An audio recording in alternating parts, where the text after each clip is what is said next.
Good evening, people. Welcome to the Keeping It Real Conversation Show with your host, Camila, aka Sunshine. We are again happy to be in the land of the living.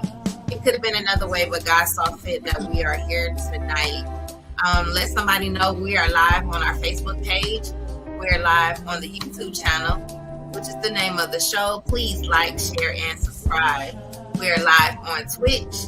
And we're live on X, formerly known as Twitter.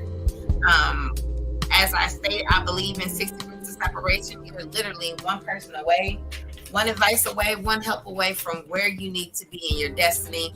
Proven over and over again since I started this show in 2020. Again, I have some of the dopest guests on this side of heaven. And tonight is no different. I am so happy to have one of Detroit's own here tonight. And we're going to get into his bio real quick. And then we're going to start our conversation. Y'all ready? I hope so. Again, let's get it. Sean Lyriq.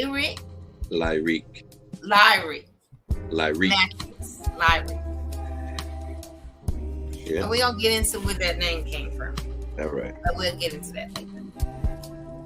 He has a remarkable career spanning over 2 decades in the entertainment industry. He has proven to be a true creative force behind the scenes. As a songwriter and producer, he is a 2-time gold certified and holds an impressive track record, having been certified for penning the hit song Melody for Ray J and co-producing the chart-topping single Is It Stash? Satish for none other than T Grizzly. In addition to his ability as a musical talent, he also is renowned as a vocal coach and an artist developer. Notably, he achieved his first major success story by creating the recording artist. I am not about to mess her name up. What is it? Sierra Marie. When was signed to Rockefeller Records by Jay-Z.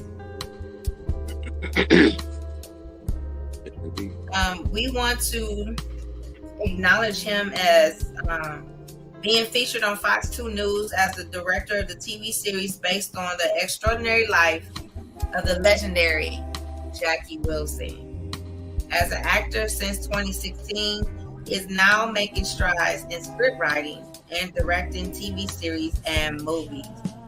2 of his latest projects include the highly anticipated TV series Caesar and Ronan, right? Yep. Which he wrote and directed, both of which are currently in production.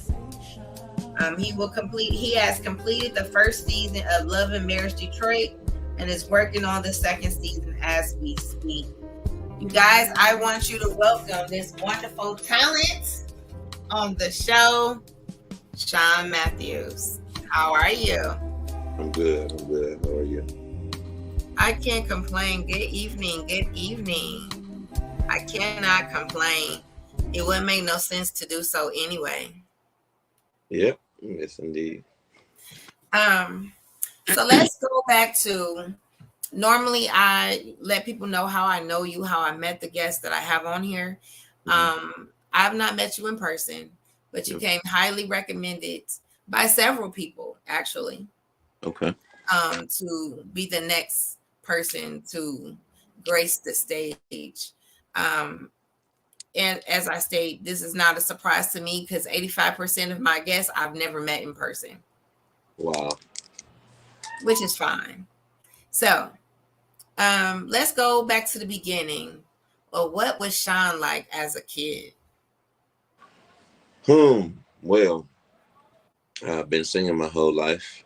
Part of what started my interest in music, I'd come downstairs in the basement at 2 years old and walk into the basement and see full drum set with my uncle playing it, other uncle on the bass, dad on the lead guitar, other uncle playing the drums, and then another uncle with the microphone singing. They had band that they had put together called Mango. Excuse me. It never they didn't like go professional with it and make it big or anything. But when you're that young, um, everything looks so big. So it was a big drum set, big keys, big all of that. And I had that little wooden piano, and I'd go down there, I'd pluck away at it, and I always had a great musical ear. My dad told me one time that Stevie Wonder was on. That I just called to say I love you, and I found my little fingers a way to find it. Down, down, down, down, down. Yep. So kind of been a prodigy, musically wise, with a great musical ear. So that's what was at my beginning. And that's good. Of course. Good evening, everyone. Of course, please share the broadcast so we can. Um, we don't want anybody to miss this conversation again. It's good to go back to the beginning so we can appreciate where you are now. And this is why I always go back to your school days. Did you see yourself becoming who you are now?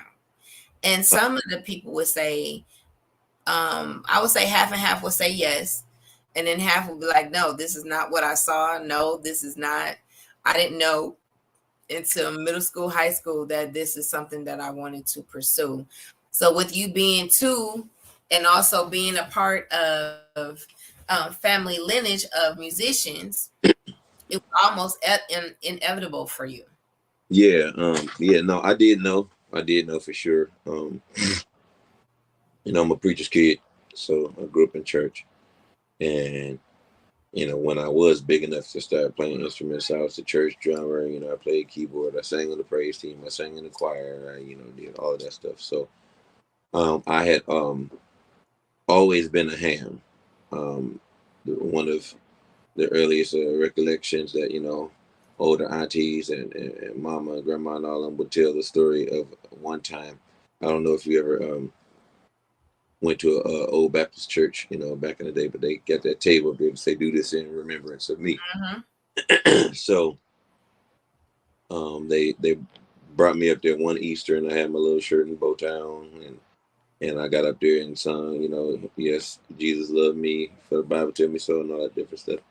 And they messed around and left me up on the table just a little bit too long. And then I started tapping my foot, boom, boom, boom. Another one bites the dust. And then the church started crying. Grabbed me, snatched me off the table, and I started crying and everything. I finished my damn song.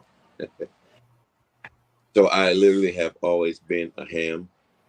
Um, I've never shied away from the spotlight. I always ran towards it. Um, Another early recollection, my auntie, she was a student at Michigan State. And again, I remember them telling me I would go door to door down the dorm, knock on the door. They'll open up the song, and I say, "Hey, my name is Sean Matthews. I'm going to sing you a song," and just start singing. Didn't give him a chance to say nothing. Boom, and I would go door to door to door, just singing for people. So, no, I was built for this. I was bred for it. Mama sang, Daddy sang, Grandpa sang, Grandma sang, on both sides. Auntie sang, sister sang, brothers, cousins. It was what it was. So, entertainment it was what I was always going to be.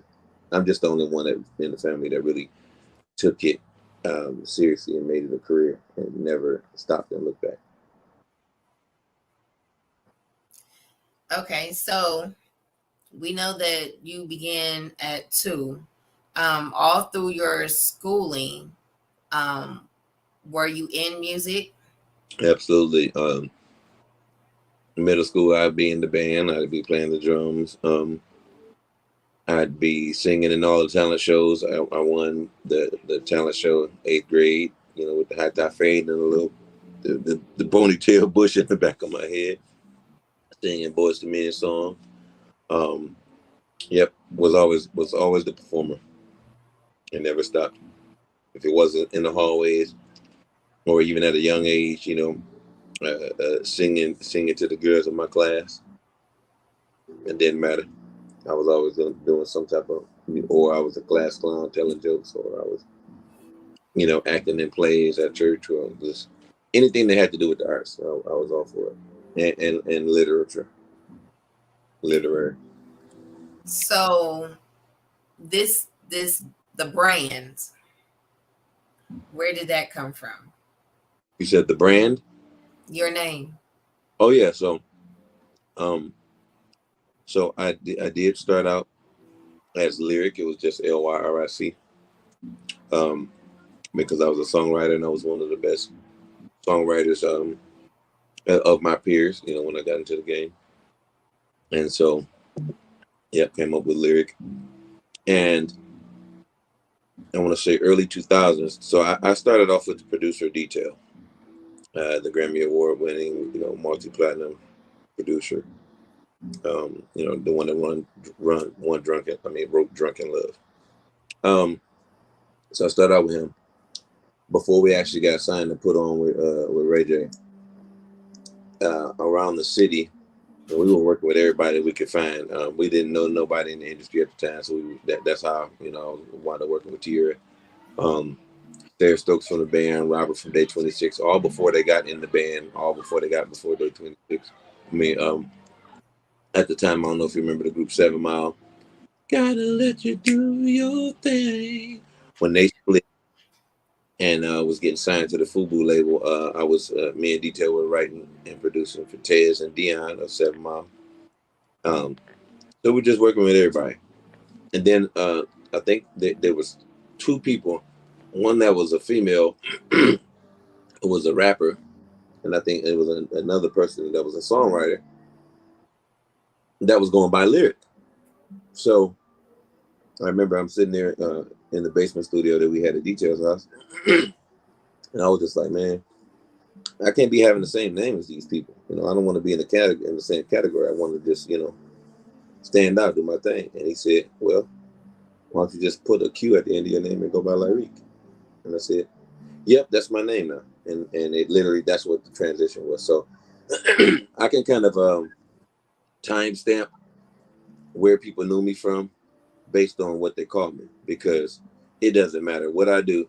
Brandy calls me Lyriq, Ray J calls me Lyriq, Helliva calls me Lyriq, Tierra calls me Lyriq, you know, Sarah, Robert, all of those people from that time period, they still call me Lyriq no matter what. And after, you know, I try to correct them. It's Lyriq now, but they still call me Lyriq. So that's at the origin. Okay. So out of these things, and I'm finding it that most people do more or multiple talented people. Mm-hmm. They're not just one thing. Right. So producer, songwriter, actor, creator. What is the one that you love the most? So one thing that I teach and I'm a heavy believer in is there's no number one. You know, people like to pigeonhole people. People like to categorize people and say, well, if you're good at this, you shouldn't be good at this. If you do this, you shouldn't do this and that. You know, the whole jack of all trades, master of none. I really believe that the first asshole that let that come out of their mouth was looking at a multi-talented person and was really trying to minimize them by telling them, well, you know how to do all of this stuff, but what have you mastered? As if to, you know, say, hey, you know, stop doing 20 things, just focus on the one so you can be like me, you know, like them, because they weren't multi-talented and they wanted to have the other. That's what I believe. So I don't have a favorite for multiple reasons, because I absolutely love songwriting. I was a songwriter first, but I also love being a musician, and then I absolutely love being a producer. Now those 3 things are behind the scenes, but I'm equally as good as performing. You know, at performing. You know, I can put a piano in my hand, I'll play and sing. Put a guitar in my hand, I'll play and sing. I mean, the other day I did a performance and I wanted to play on the drums and singing. So, you know, I can, you know, play well over 7 instruments. So I love performing and being on the front of the stage, but I'm a harmony head when it comes down to backgrounds. So I actually love singing the backgrounds just as much as I do singing lead, because there's nothing like some good, you know, 4-part harmony and even 6-part harmony. I used to listen to Take 6. I can emulate their harmonies. Boys to Men, Brandy, you know, all of the the harmony guys. Like I come from that, from studying that. So then, by me becoming so heavily into music, you would think that, okay, boom, music is the thing. Well, when I got into film, by me being a vocal coach and an artist developer for 15 plus years, I had been telling artists that you are an actress, you're an actor. In order for you to sing and execute this song the right way, you have to get in front of a microphone and actually put yourself in that position and actually sing it, as if you're in it. So if it's a love song, you got to sing it like you're in love. If it's a beef song or hip hop or something like that, you have to rap it like you're ready to kill you. If it's a hate song, boom, so forth and so on. And if you just sing good notes but don't put yourself in that predicament where mentally you're in the scene, you're that, then it's just pretty notes and or ugly notes. But at that point, it doesn't matter if you sing good or not. If you don't have the feeling and you can't go there mentally, then it's still gonna suck. So me being teaching, given that I was teaching that for so many years, when I jumped into film, particularly on the production side, when I'm acting, coaching, when I'm directing and things like that, it's the same psychology that I would tell the vocalists on how to mentally prepare and become the scene, become the moment, become the incident, become the triumph, become the failure, become the superhero, become the villain. It's very much mental.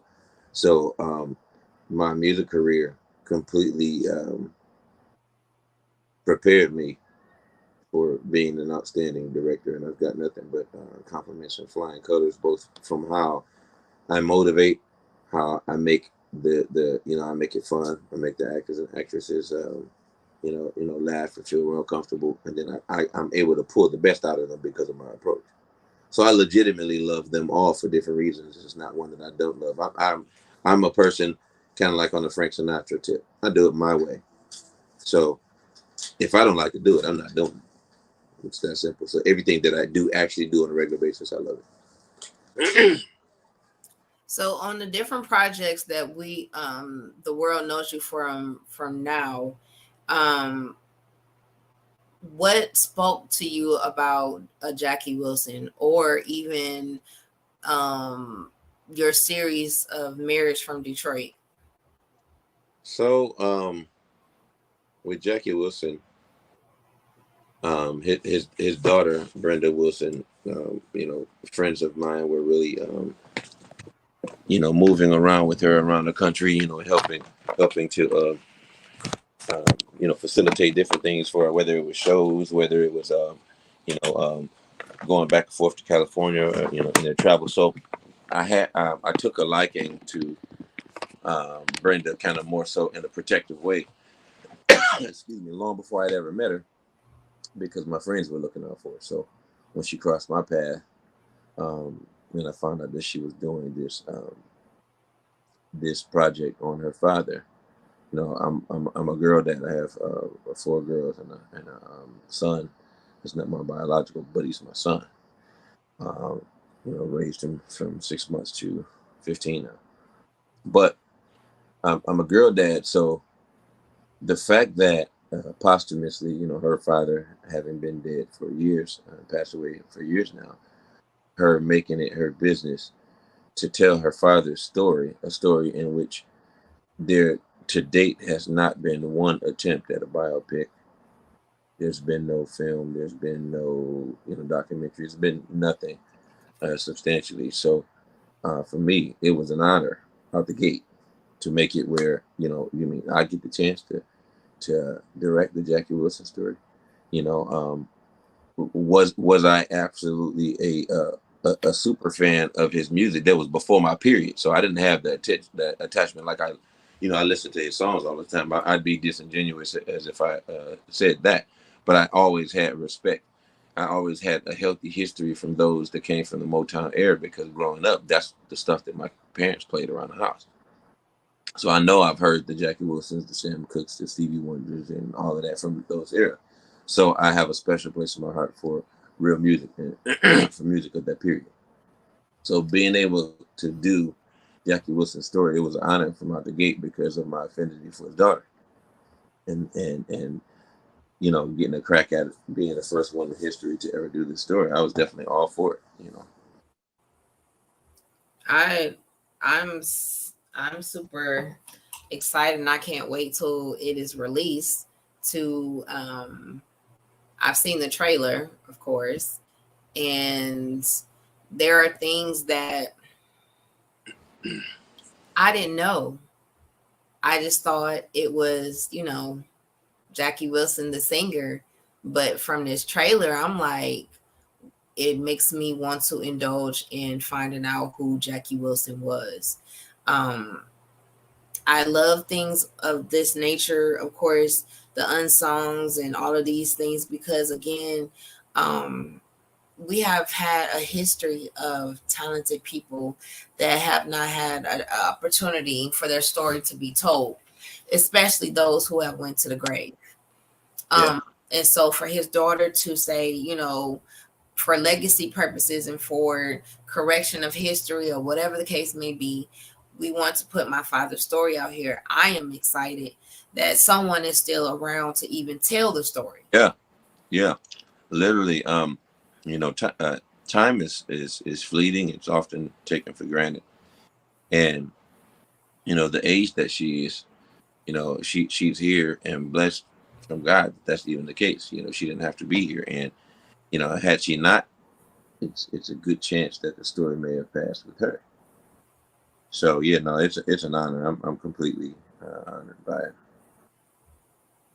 So yeah, I'm definitely going to pay close attention, not because of just the story itself, but because you had a hand in it.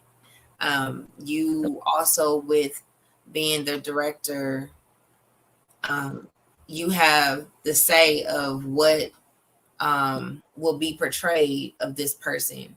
Um, so, Absolutely, and by the way, I am acting in it as well. I do have a role in it. okay, Yeah, I played the role of Dizzy Gillespie. okay, and why not? You know. And why not? Did you produce some music on it too? Oh, absolutely, absolutely, And why not? absolutely.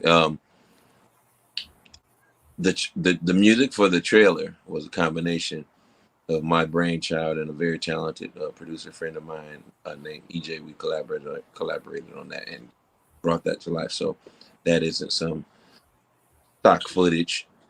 That isn't some stock footage or something that we ripped off YouTube or anything like that. That is owned by us and created by us. So you know, we have, our team is absolutely amazing, amazing. I'm again, um, to see the product from a 2-year old to where you are now, um, and to take it serious is a pleasure. One of the things that sometimes as creator, we're trying to figure out which way we're going to go when it comes to the arts. Um, I knew at a young age I was going to be doing something. I just didn't know. And I didn't pursue the arts like I should have. I went for what was going to sustain me as the day to day, 9 to 5. Mm-hmm. Yeah. I had heard so many stories of the negative part of the arts that, oh, you might not be able to sustain yourself off of music or acting, blah, blah, blah. I didn't pursue that. Um, You know, and it's difficult because particularly when I switched from gospel to going secular, um, it was a lot of detracting that was put in front of me from, you know, friends and family. Um, because, oh yeah, you know, the industry is vicious. So many people got screwed in the Motown days. So many people went bankrupt, and this and this and this and that and that and that. And here's a million reasons why you shouldn't deal with it. Well, if you think about any industry, when I came out of high school, I had wrote an essay that earned me a 4-year scholarship in journalism. So I'm a journalist, at the core of me as well, which is why I interview well because I interview well. And, so, but my point of it is, you know, what made it to where I didn't necessarily want to pursue journalism professionally was because, of course, it was concerns about, the pay being, pretty mediocre and regular, unless you have the pleasure of being like a Stephen A. Smith or somebody up there, ESPN at that level. But it was I'm such a homer. I love my city, to good, bad, and ugly, and I didn't want to leave. So coming out of high school, they were saying with journalism, in order for you to be good at it, you're going to have to move to Chicago or move to New York or move to Miami. You have to move to, actually, no, I'm saying it wrong. You actually have to move to one of the super small stations in the backwoods of Mississippi or somewhere off the grid and work your way up to where you'd be able to say that you have, 3, 4, 5 years of experience, and then take that experience and your actual skill, then apply it at the big markets and try to work your way on one of the big shows, and then you can possibly. And I'm like, yeah, no, I don't want to do that. That's not my thing. So a year and a half into my college journey with the full ride scholarship, my music career took over. I started singing with the gospel group and plain and simple, what made me stop with college. Some would call it a dumb reason, but this is how dedicated I was to my craft. My college schedule in year 2 gave me a night class.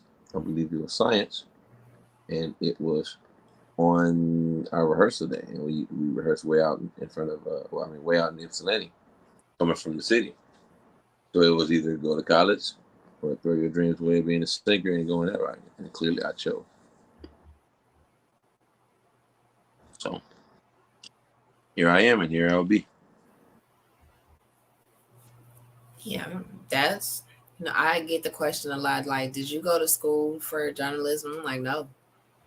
I didn't think of it as a career.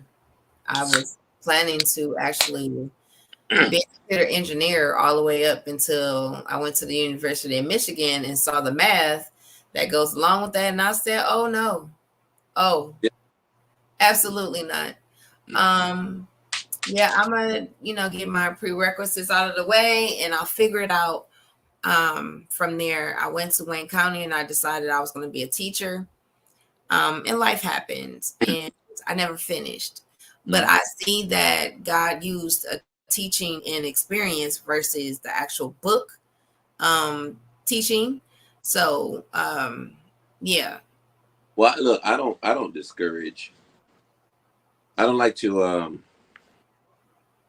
to try to dictate the trajectory of somebody's life and hold them to what works for me, because the road to where I'm at now was very tumultuous. It wasn't hard, fighting through, battling through, losing everything 2 and 3 times, through the journey. I mean, it's monstrous.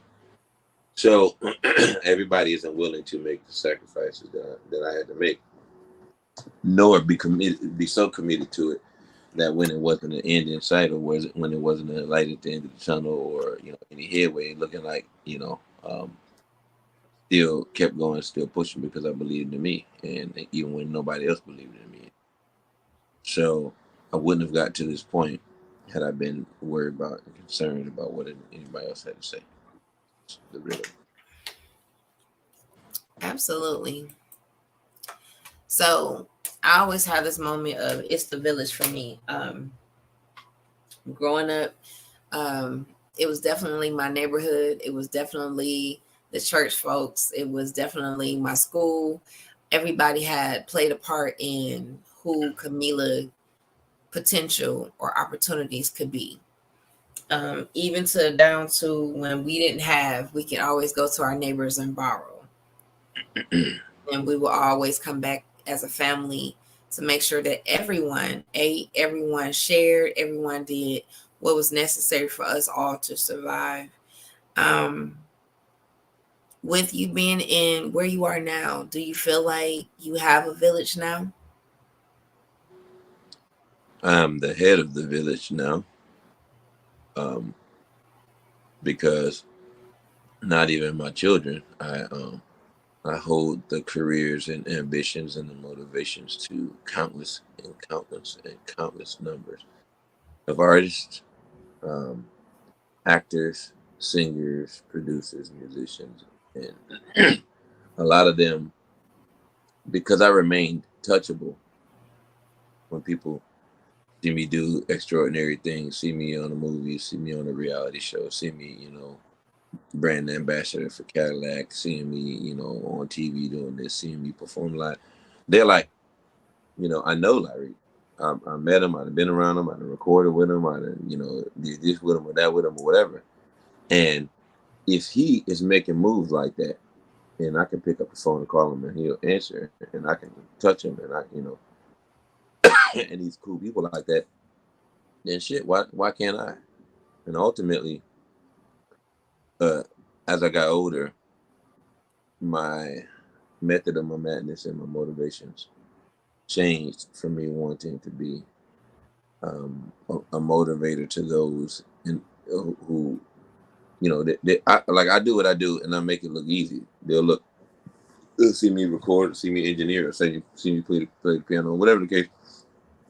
And they'll just be like, man, I could never. And then it gives me the opportunity to recall and let them know when I couldn't either. And when I start, and because everything with me is self-taught, everything. Didn't do film school, didn't do like life taught me, scenarios taught me, circumstances taught me. And what's funny is we were on the set of Caesar and Ronan, and one of the many talented actors on that cast is my brother, and me and my brother we were talking, and what he said to me was, you've been a director your whole life, and I kind of looked at him like, what are you talking about? He said, well, you have, because when we were young and at the church, and the adults were up doing what they were doing in the sanctuary, in children's church downstairs, you come over to the pile of us and say, all right, cool, we about to do the turtles. You're Raphael, you're Michelangelo, you're Donatello, you're Leonardo, you're Sprinter, you're Marianne, you're whatever her name was, you Casey Jones, because you're tall and big, so I want you to pretend like you got a ski mask and a hockey stick, and y'all over there, y'all the foot soldiers, and then you master Splinter and you master Shredder. So I need all the foot soldiers to when I say go, y'all just gonna go act like y'all fighting. Boom, boom, boom, boom. The turtles gonna win and beat up all the foot soldiers, and then when you get the Shredder, y'all all gonna surround them and fight them, and boom, boom, boom. I've been doing that my whole life. I didn't know that I had creativity that made me a director. Then it was just fun for me. Same thing with music. I was, I didn't know that my musical ear, being as clean and precise as it is, was going to be useful down the line for me as an engineer, as a producer, as a singer, songwriter, and all that stuff. So, So one thing I know, I saw the commercial on Facebook about the car, and that's when I reached out to you for myself. And I wow. was like, wow, okay. So you're in what did you get in the back of the truck? What did you do? I did like 5 different commercial takes for them. So I did a bunch of stuff. One I jumped in the back, one I was sitting in front, one I was standing out front. I did a lot. I did about 5 different commercials for them. Okay, so the one I saw, I believe you were getting in the back of the truck. Yeah, that was when I kissed it. I literally kissed the back of the truck. I kissed the Lyriq emblem, and the truck magically opened up. Come to find out, it was because the trunk has a sensor on the emblem, and all you got to do is either touch it or just wave across it. Wow. And it's going to lift up by itself. So the look that I had on my face, although I am a very outstanding actor, the look of surprise on my face, that was genuine, because I'm like, what the hell just happened? I can't in the open. Is that how I got to open this trunk? So as I leaned in to kiss my name, my shoulder hit the emblem, and then it opened up, and then I'm like, oh shoot, you gonna open up for me? Okay, I'm hopping in, like I would if it was a beautiful woman. So I am again a believer that your gifts would make room for you. Yeah, that And particular verse is what did it for me. I'll explain.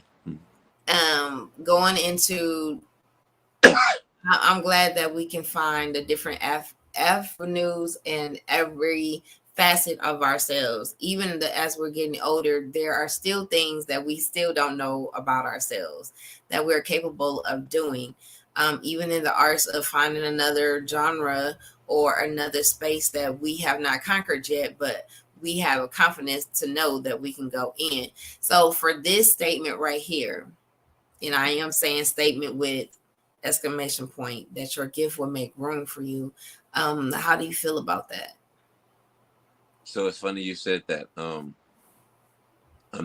wouldn't consider myself a churchgoer or participating in church or any of that anymore. But that's at my root. Okay. And one of the many verses that were quoted and said, and that I heard my whole young life to young adult life, was that particular verse: "Your gift will make room for you and bring you amongst great men." So one day I had an epiphany, and I heard that and read that in a different light, and it changed my life forever because of the way that I processed it. Because I was going about it in a way, still toiling between what regular life is saying. Oh, get a job, go to college, get a career, go in the plant, be a factory worker. Oh, do the post office. Why you dreaming so big? So you just got to be a superstar. You got to be an actor. What's wrong with me? I've been doing this for 10, 15, 20 years, over at the grocery market or what, the mundane, regular stuff. And I don't knock anybody 9 to 5. You got to feed your family. I don't knock any of that. But it just was never good enough for me. So the epiphany for me was, I sat there and I'm like, dang, your gift will make room for you and bring you amongst a good man. And I'm chasing all this stuff. I said, wait a minute. You mean to tell me that with this hand, and this head right here, with the creativity, the creative juices, my gifts, these 3 things, 1, 2, and 3, will bring me amongst great men? I said, oh, I'm set then. I'm already. I didn't have to find an investor or a trainer or a college or a coach. I didn't have to find any of that, because I found out just how dangerous I was with just my extremities in a non-violent way. I'm very cerebral. I'm very smart. Always been very talented. Always been a hell of a writer. Always been a heck of a communicator. So the natural gift that God gave me, it was my challenge to figure out how to monetize them and sustain them, from that angle. So that's what it's about. That's what it's about. Life is it's a constant change, and it's always evolving. So I think the ones that get locked up into, I got to do this every Sunday, I got to do this every Wednesday, I got to do this every Thursday, or I'm not, I'm not doing my service, or I might not get into heaven, and all that different stuff. If I don't punch this clock and I don't do this, and I don't get I don't make enough money. If I don't make enough money at this plant so I can own 2 cars and own a crib and be able to do all of that to keep up with the Joneses, then I ain't doing nothing. It's like it's those mentalities, because the fact of the matter is when you get in one of those plant jobs, because I've done it, and you're making $25, $26 an hour, even $30 an hour if you're a foreman or a skilled tradesman or whatever the case is. you turn around because you're making that money and you buy you 2 car notes and you buy a house and you buy a boat, and you buy, 4 ATVs and you finance all this stuff, and then you find out at the end of the day, even if you're bringing in 10,000 a month, you potentially can be broke, because if you're bringing in 10,000 a month and you spending 15,000 a month, the math ain't math. So it's so many different just things about it. So I never bought into the hype. I never, and if they said everybody is doing it, everybody goes to school and gets a degree and get their education so that they can work for work for 30 years and then retire and all that stuff. I'm the person that's going to stand there and say, yeah, if everybody's doing, that's exactly what I don't want. Makes sense. So two of the words that we talk about is uplifting and empowering. Those are two things that I definitely stand on in what I do here. Bringing guests in here to let people know that you can do it, that regardless of what lane you're in, you can do it. So what does these two words mean for you, uplifting and empowerment? So I do motivational speaking. I spoke at anti-bullying campaigns, some in middle school, elementary schools, and I've done career days. For the past 10 years, I've done career days. A bunch of different schools, and so uplift and empower. First of all, um, motivating a person. One of the things that I say is absolutely everyone has a gift that they are just innately good at. It doesn't take effort, can't be taught. They just know how to do it. So therein lies the challenge for everybody to find that one thing or those 5 things that they have, and perfect them and master them so that they can turn them into some type of revenue stream, or turn them into a career, or pay for their big company house with their big company couch, or pay for their Ferrari and their Rolls Royce, whatever it is that they want and desire. So it's not, when I do it, I don't like the angle where people are like, I'm very successful, I got a Lamborghini outside, you should listen to me. Like, all of that comes off scammy. Like, I don't buy any of that shit.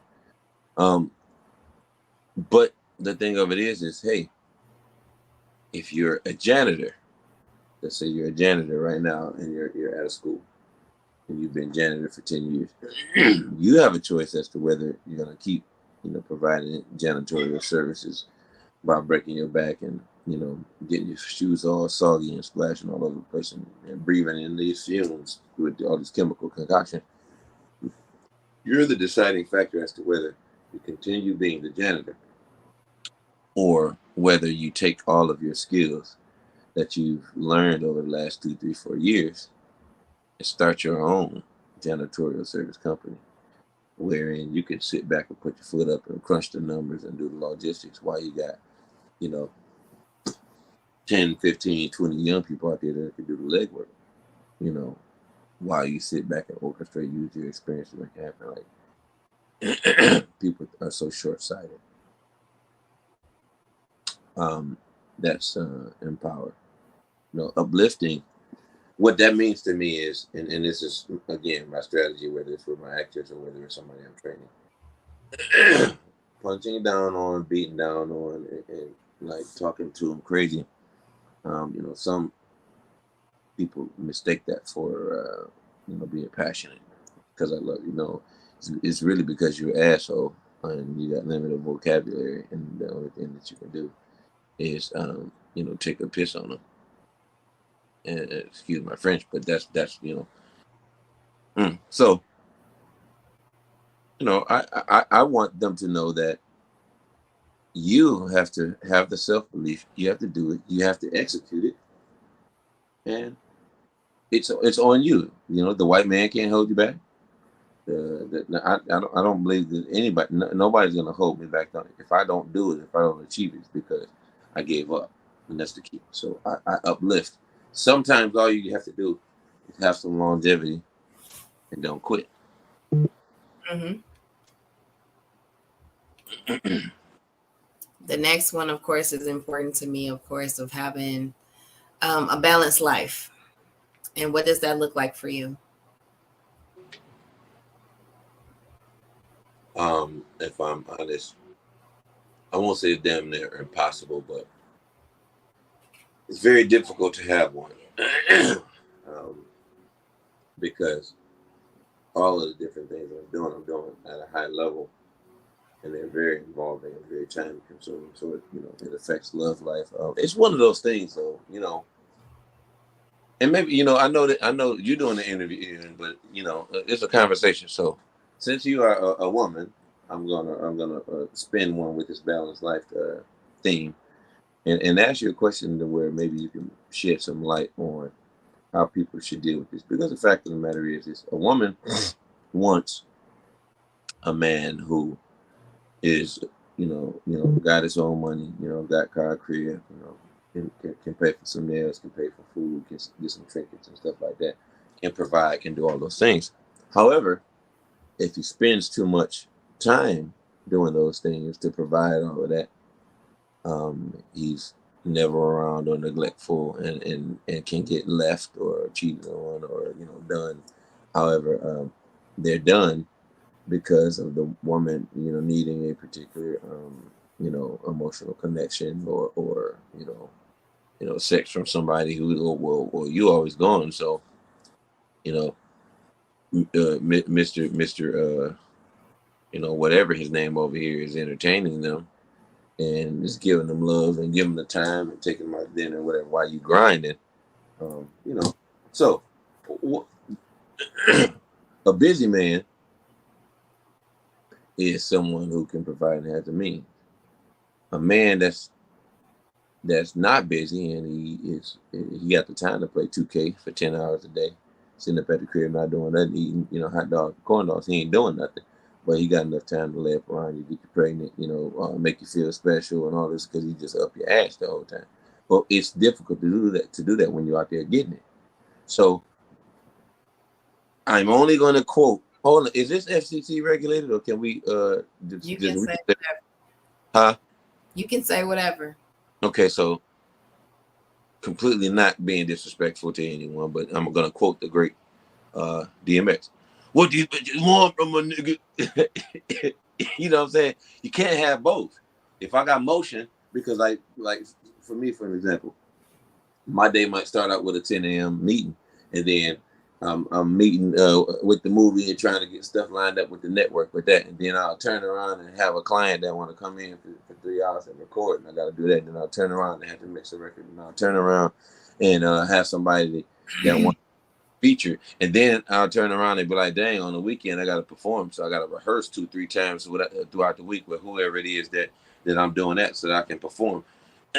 And then moreover, my kids got to go to school every single day, and I'm an active dad. So my daughters ain't going out. My kids, period, they're not going to have a scenario to where dad's not active. So out of all of the stuff that I just named you, if I'm realistically speaking, how the fuck do you balance that? You just have to do it. My kids can't go without, but my business can't go without, and I can't not take the meeting at 10 a.m. because it's locking down a deal. Then I can't avoid doing the session at 8 o'clock. So the balancing is subjective. So, but to give you that question, because I asked you a question and I just kept running my damn mouth. Sorry about that. Yeah. What the fuck does a woman expect from a man that is going towards success and or being successful the way and I'm very successful right now, but where I'm the amount of success that I'm going to experience is Tyler Perry-ish and beyond. Like that's what's I won't accept anything less than that because that's So, what the fuck am I supposed to do? How can I pamper you and do all that shit but be in your motherfucking face all the time? so reality is that you can't. But Thank you. we know, I believe this, that of course the person that God has designed for you will understand all of that. Um, you, I mean, for me, I would want somebody who is trying to get it because at the end of the day, when you do get it, I still benefit from that. Just like Eh, whoever eh,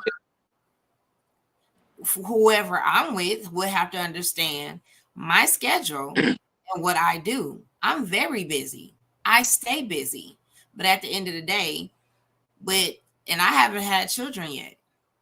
So wow. imagine when that happens. So here's the other thing is there's constant communication to say, hey, I might not talk to you all day, but at least say hello. How you doing? All right, I got this, and that going on. Okay, I understand. Yeah. I'm still gonna be busy too. So at the end of the day, there's the things that we can make time when we want to make time. It might not be as long as we want it to be, but there's the whole thing of communication. Tell me, talk to me. I'll understand, but just not like Yeah. you doing stuff and then just disappear off the face of the earth. You know what I've experienced, and you would think that it's common sense, but it's not at all. That if I'm as busy, do you notice the weight of it? Just the example that I use, like that was real shit. That's stuff over the past few days that have all been jumbled into one day, including volleyball game and all that stuff. Yeah, I understand. Yeah. You would think that someone would understand that, I'm but gonna give it but to you but this way. but you run. One Hey, let me thing, go ahead. don't lose your thought though. You run into a situation to where your significant other can be so mad at the fact that you're not around that when you are around, instead of enjoying that time, it's consumed by the bitching of the fact that you're not being around. So then I'm not around, and then when I am around, I might as well not have been around because we can't even enjoy each other. It's shitty. I've lived those shitty situations. I get it. So one of the things when you texted me and said, "Can you move it back to 8 o'clock?" Because we were supposed to be at 7. Yep. Right? Yep. And I responded and I said, "Well, I can." And you responded, "Thanks for being flexible." That's your key word right there. Being flexible. When you're in this entertainment world and you're trying to do your best, it's going to take sacrifice. The person that you're supposed to be with will understand, and they're probably busy themselves. That's the whole thing of how, some of the power couples that we see, make things happen. One thing is definitely communication. Let me know what's going on so I don't assume. Yes, I'm busy. You will have to be respectful of my time as well. When we are together, it's me and you. Nothing else in the world matters at the time. Now, yes, things and emergency things happen. You have children, blah, blah, blah. That's a whole different subject. But at the end of the day, we got goals. We trying to make it. We trying to make it where we don't have to work as hard. Eventually, the Yep. goal, that one thing or whatever it is going to pay off. But in the meantime, while I'm grinding, I need you to understand. I need you to be flexible. I've literally been because I can go there, but for lack of being vulgar, I've been in the midst and have had no choice due to, like, I carved out a break in the midst of a time frame that it wasn't no break allotted for, but I needed to be uh, taken care of, so to speak, or doing some taking care of, and I've had to be on the phone like yep, don't stop, baby. Yep, I've had to do that. Now it takes a certain mindset of a person to be able to deal with, because you'll have those ones that'll be like, no, I need attention on me at all times. No, look, I don't care what you got going on. That deal could wait, that client could wait, that this could wait, and that could wait, because you right here and you mine right now. It's good. It's a good thing to be equally yoked, because but it's hard to find. It's first of all, it's hard to be with somebody in this entertainment industry at large. Doesn't matter whether you're a singer, producer, actor. Um, it'll take a person to have understanding and be very secure in themselves to be able to put Absolutely. up with someone like me and someone in the industry that I'm in. And that's why I said it would have to be the person that God designs specifically for you, who will be. Now, the frustration comes in is when you keep on trying on shoes and they don't fit. You almost want to throw your shoes away or Yeah, don't try again. I get it. I I know. understand. But again, the person that God designed for you, and because of where you're going and the things that you're doing, they will understand. Your word to me was thanks for being flexible. And that's the word. You have to be. Because the same thing, I wouldn't be um asking more of you that I wouldn't give for myself. Yeah. Because again, my schedule is stupid busy and it just gets busier. Again, my I talked about the show. So when you have time, go back to the show before yours of actually living out God's best and not settling for less, which goes into, yes, I have visions, I have goals for myself, but yet I still have to take care of myself with self-care. I still have to get rest. I still have to do all this Bad at that. necessary things. I'm real bad at that when it comes down Which to my part? Your self-care? yes. I'm awful at that. Yeah. Aside from staying fly and staying hygienically sound, I don't play that. Smell good, look good, feel good. I don't play that. But I do get consumed. But see, the part of it is for me, my humility um, works against me at times because I'm so used to making it about others, and I'm so used to taking care of this or taking care of that that I'll be more apt to take care of others and then kind of like neglect myself in certain you It's know. it's it's seasons for that. But Mhm. again, we learn the lessons. It's very important. If you are not your best, you can't Mhm. help nobody else. If you're literally sick right now, going through in your body right now, you struggling right now. And that part right there is you can't be sick and still do your best with everybody else around you. Because at the end of the day, you can't affect everybody else around you, literally. Well, what a good thing is you can just chalk that up to good old Michigan. One day it's 70, and the next it's I get it. 20. So, 20, like other we than supposed to have a snowstorm tomorrow. Like, really? yeah, yeah, it's 61, it's 70 one day, and then snowstorm the next day. So I mean, it's just that little stuff. I have been because I've been extremely busy, so I haven't had any. Which Cold. is, here's the thing, when we're super busy, this is when, and I had to learn this the hard way, amp up on your vitamins, amp Yeah, up on your water, amp on it like your ginger teas and turmeric teas, because of course weather change, your immune system is not as strong because again you're not, and you're yarning, you're not even getting all your rest. So therefore, you got to do extra on top of what you might have already did on a regular. No, again, self-care is everything because you not being your best will affect everybody around you. You said you were the head of your village. So therefore, if you're the head, guess what? If the head ain't right, the body gonna fall, yeah. No, right? that's right. So again, even in these moments, yes, we want to be loved. We want to have all these wonderful things. Yes, we want to have a balanced life. Yes, it's very important. Yes, we need to strive for it. Yes, but again, it always ends back at you. I Hmm. can't give out what I don't have. Yeah. So I get it. But your question was to a female of a balanced life. Yes, the one that's going to be for you will be flexible, be understanding, Communicate. And that Yeah. goes back to, it's twofold. It's not just one street. It's not. It has to be both of y'all. At the end of the day, okay, I can't completely shut my phone down. I can't turn my phone off. I'm a businessman. I have things to do. I can't miss these calls, or I could be missing bags. Period. At the end Yeah. of the day, flexible. I understand. I get it.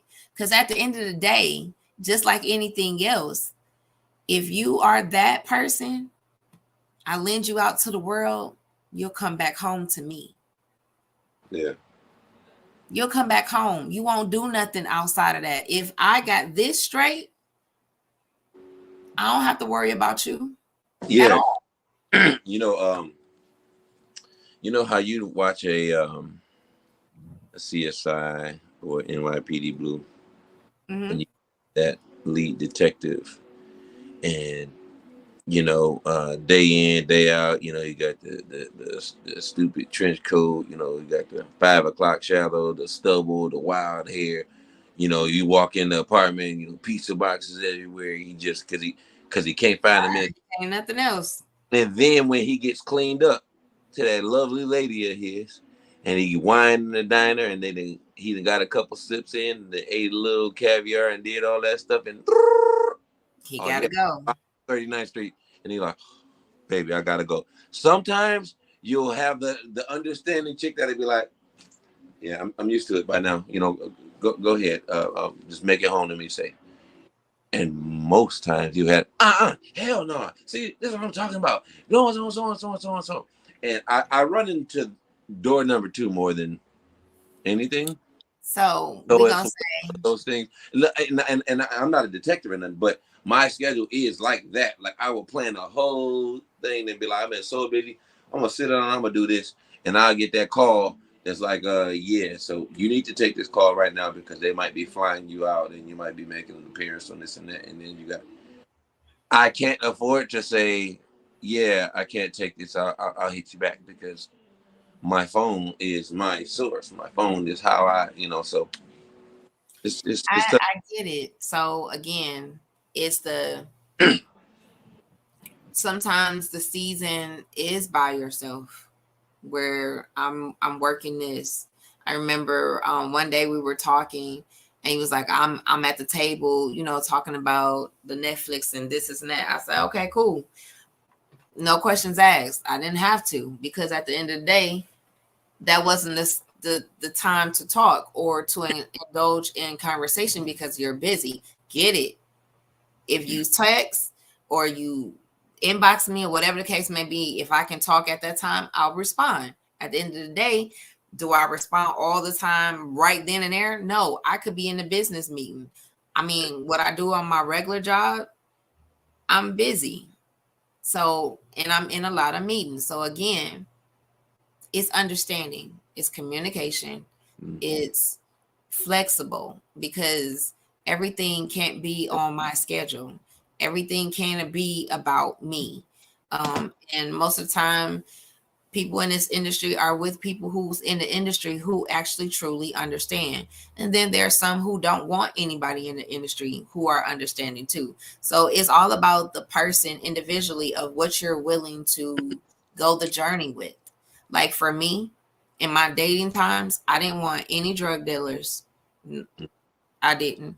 I didn't want any cops and I didn't want anybody in the military. Why? Because I felt like even though today it can happen to anyone, but I didn't want anyone that would purposely be in the line of duty and then I get the call or somebody knocking on my door saying my husband didn't make it because I didn't want that stress on me. Yeah. I personally didn't. Now there's people I know had successful military husband and wives, nothing. But again, that's what they want. And You at the know, end of the day, their service and what they did is paying off for them now. You can go and get in whatever you want, but it's all about what you're willing to sacrifice. I can it's, sacrifice now and pay off later, or I just don't want to sacrifice. Did that make sense? Did I answer your question? Yeah, no, it totally did. It totally did. You know, and I asked that rhetorically, of course, for the listeners and the viewers. If you know, if you're going through something similar to that, you know, to kind of process it and look at it that way. You know, maybe it can help because I know the difference between having someone that's just like, just go and get it. I'll be here when you get done, versus them being like, yeah, you ain't never got no time for me, and you know, you always choosing that over me, like that. That's some sick ass behavior. Like when that winds up being the case, because knowing that no, I'm not choosing. I love my career and everything, but I'm not choosing that over a person. It's just that in order for me to finish and accomplish a goal that I have 6 months from now, I'm going to lose sleep, and I'm gonna have to, you know, I'm gonna have to miss out on this and miss out on that to cumulatively get that together. But once I got together and it's done and out there, and the end result, like you said earlier, in 2 seconds, it'll be like, okay, cool, I'm done with this project, and then yeah, well, this week we're going to Aruba, this week we're going to Greece, this week, you know, it's getting ready to be that. But it's hard because most people, and I won't say women because you know, this, I'm sure this happens on the flip side. Most people are okay and able to, with flying colors, participate in the celebration once all Absolutely. of the fucking hard work is done. Yeah. But most of them aren't able to without severely injuring you guys' relationship with each other. Most of them aren't able to deal with that particular element. You know what I'm This saying? this is the thing of why it's important to understand somebody's journey from the beginning to end. There's always going to be the ups and downs, the twists and turns. How are you going to deal with conflict? How are you going to deal with, and you will never know that about a person until it happens, right? If somebody died close to me, are you going to really be able to console me?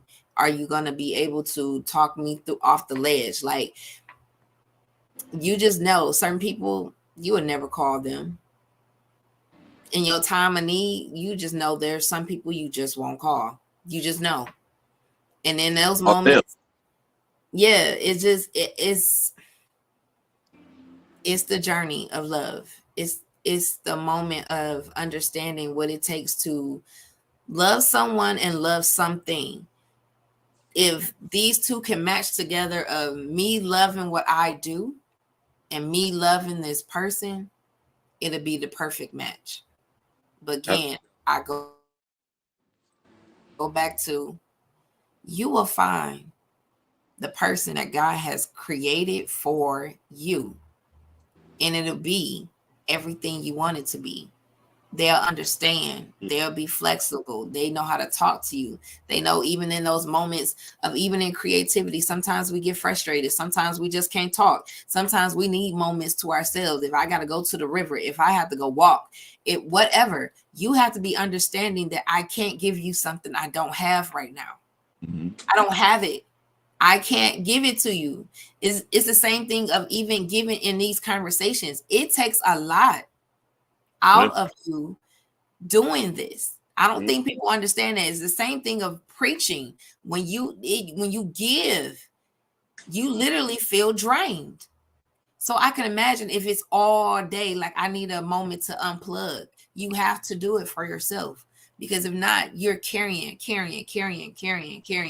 and you like, who gonna help me? So I get it. Yeah. I truly, I Yeah. truly, That's real. I get it. The I phone get don't. it. They don't stop ringing. It's And I understand. I mean, again, you've been gifted. And what is the heavy. Heavy is the head. Heavy is nah, the. that ain't what I was about to say.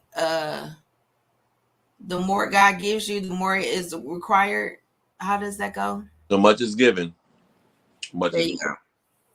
So that goes with everything. You're not gifted for no apparent reason. It's also to help others get to where you are. It's also to leave legacy that has been given to you. Again, I get it. It's a bigger picture than it is. So the person, whoever that is, have to understand this is not about me. It never was about you. It's just this Yeah. moment in You this know, season. you know I got the thing of it is people throw around the terminology. Oh, I want to build generational wealth, but they don't have a fucking clue about what it actually takes to execute that. Because if you thinking saving up enough checks from Ford is it, it's not. You think of, saving up, buying you a couple Bitcoin and stuff like that, when it can crash, not necessarily you have plus streams of revenue. even in this, people don't even talk about most of those people who spent 30 plus years in those type of environments, even at the post office. Half of them look crippled. They don't have a good way of life. And I said for myself, even working in the plant, even working at the post office, my body, I said, how am I going to give all of that to them? Mm-hmm. And when it's all said and done, I got sciatic nerve, my back hurt, this and that. I can barely walk. And at the end of the day, they not giving nothing to me about that. No, I'm on the journey of being my own boss, being on television, doing all these things, because at the end of the day, I want to love to do what I love to do all day, every day. Have that balanced life where if I want to go on the trip, I can. I don't have to save up. I don't have to wait to the next check to do that. No. There's still things I am learning today. But am I going to get there? Absolutely. Sure. Absolutely. I am doing things now to make sure that happens. Yep. Yes. Am I going to be the first in my family? Absolutely. Absolutely. And I'm cool with it. So when you get to a place where you're tired of being bound up, you're tired of being caged and being a yes person to someone else, but they never say yes to you, you got to do something different. Yeah, 100%. So now that we had that real conversation, I do have some church announcements, and I know you had a long day, because I understand. I'm gonna let you go. So the Blueprint Guys Design is a book that I wrote last year. It's still out on Amazon, so please support. You can put the title in, the code, my name, and it'll come up. Thank you in advance, of course. If you want to continue to see the success of this platform, you can donate as Sunshine Camila for the bills that have to be paid every month, or again to get this show to television. I would love to do that. I feel like this platform just gives everybody hope, and that's what we need. That regardless of where you come from, what you look like, none of that matters. It's I'm doing it and I'm living out my best life right before you. Some of the journeys that I've heard on this show is amazing. Where they should have been gone, when they should have been dead. They should have not been doing what they're doing. But however, me too, I have that. They're doing it. So this episode has been sponsored by Blacktop Streetball Association, btsba.com. If you're wondering who that is, of course, Main Event is my big brother. Love him dearly. This is his baby. So they will be coming back out like they did with AM1, but this time as owners. So I want you guys to go to their website and see what city they're going to start in. And let's be a part of making that successful one more time. And for us, not for them, but for us. So I thank him. If you know people that you would love to see on this platform to tell their story, to promote what they're doing, please inbox me on Facebook, inbox me on IG, You can email me as well. Again, I am the one person. I don't have a team yet, but eventually I will. Right now, it's just me. But again, I understand that Yep. this is a village and I need people. I need people who understand the vision so we can go forth. Just like he has a team, I need a team too. Shamanda Dutton. Yeah. Laughoften.shopify.com. Order your t-shirts. Buy the book Nesting for One. It is very personalized for me because her and Ralph are dealing with the battles of infertility and what faith would do in these moments. Again, I know personally about infertility. I've been waiting for over 20 something years for a child of my own, but I know what God said about me, and I will have my own children. So again, it's that moment of when, but in the moment, in the meantime, I'm still walking out on faith to say that I will have my twins, because that's what he said. Yep. When it's gonna happen, I do not know. But however, Nesting LLC is a collaboration with Married to Film YouTube channel, which is Ralph and Shamanda doing live reviews of your TV series and your movies. So again, I want you guys to support them. You're probably wondering, what is my next project? Well, this is going to be my last for a while. The When We Speak stage play will be Saturday, April 20th. Dinner and a play. Tickets are $25. And if you want the play by itself, it's $10. What am I doing in here? Well, I'm the narrator, I'm singing, and I'm acting. So again, I just praise God for Shamanda and Ralph, who saw something in me to be able to take this stage play to a whole nother level. But again, I'm with a wonderful cast, and it's not many of us, but we gonna bring it. That's all I'm gonna tell you. It will be at God's Oasis, where Pastor Mike Vaughn and Lady V are 17350 Willington Avenue in Roseville. Tickets are on sale. You can go to Eventbrite, or you can inbox me to get tickets. Again, the dinner and the play starts at 5:00. And it will be $25. Play will start at 6:30. If you are just wanting the play, is $10. Vendors are needed. You can inbox me or Shamanda Dutton. You can go to any of my social medias and we'll see the flyer. So I thank you in advance for that. One last event, an intimate evening with Mr. Demetrius Neighbors. That's my boy, Crayon. Yes, absolutely.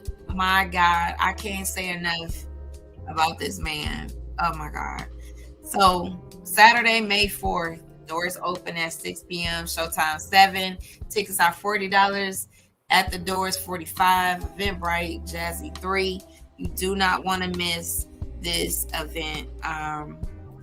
If you want to book this young man right here, there's his information to email him.